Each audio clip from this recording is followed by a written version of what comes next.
everyone! Today we're going to be talking about culturally responsive teaching. And we're going to be talking about this through the arts, specifically music, dance, and storytelling. Now, for those of you that don't know who I am, my name is Dr. Tracy Scapestra, and I am the CEO and co-founder of Embodied Learnings. So let's get started. Let's break it down.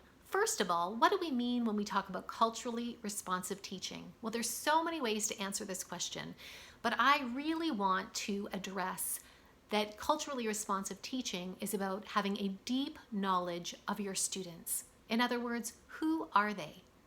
It's about getting to know what is their prior knowledge before coming into your classroom. What are their lived experiences? It's not just about what is their cultural background. While that is important, it is also about how they see the world around them. And their prior knowledge, their lived experiences, and their cultural background really makes a difference about how they make a meaning of the world around them. Now, if we want to get to know our students and who they are, we can simply ask them questions, but it often takes a lot more to get our students. And sometimes they don't think about all aspects of themselves just through simple talking. That is why the arts can be such a beautiful way of making connection. So let's start with music.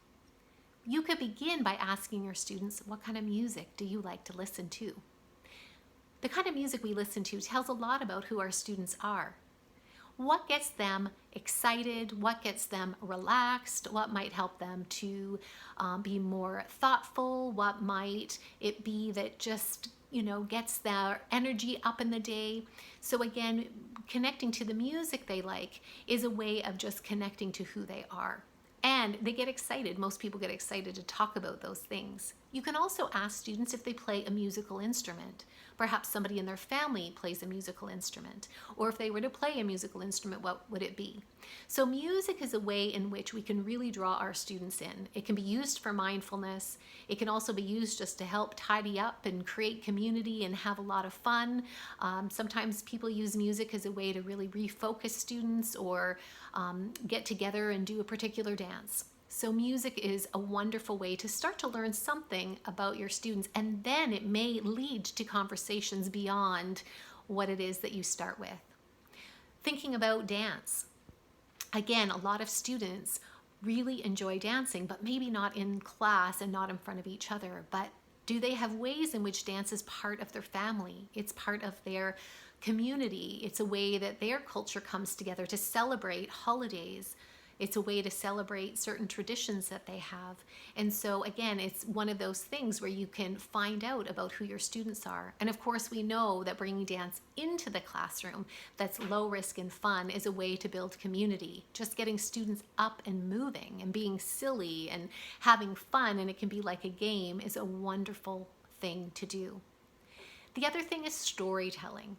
So there is the written storytelling and there's oral storytelling. So giving students the opportunity to share something about themselves. So they could bring something into class and tell a story about what it is that they've brought, like a show and tell, but something that really represents who they are.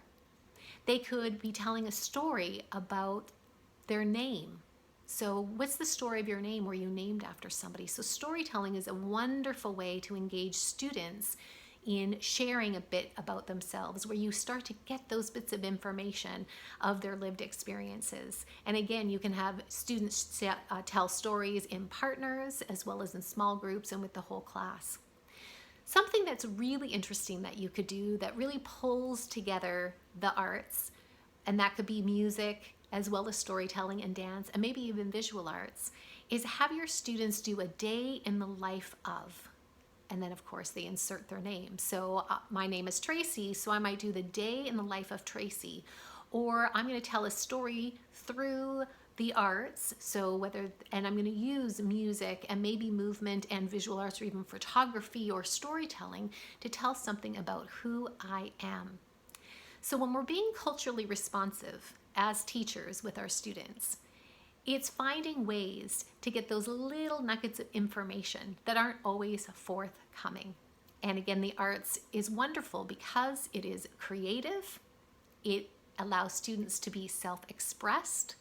It helps them to tap into their emotions and to really get a sense of how they feel. We store a lot in our body, so it helps trigger memories. and helps them to remember, oh yes, this is what I've gone through, this is my experience, this is what I've heard in my family, this is what, I see on the, when I'm with my family and we're all together gathering. So the arts just really help bring those pieces to life. And it takes time. So remember that this is a process. It's not just a one-day lesson, where you can really use the arts as a way to help your students. And what's really critical is we want them to feel that they are in the curriculum themselves, that it's relevant to who they are. They see themselves in it. So once you start to get information, oh, my students love this kind of music, or they really love this movement activity, or, they love to draw, or this game seems to draw them out, or this is a topic that they're really interested in, you can integrate that into the lessons that you're planning for them in the future. So I hope that's helpful, just as a way of thinking through how you can use the arts and be culturally responsive and really bring your students sort of into the fold of the community, and that you can get to know each and every one of them and know who they are. Until next week, I hope you have a wonderful day. Thanks for being here.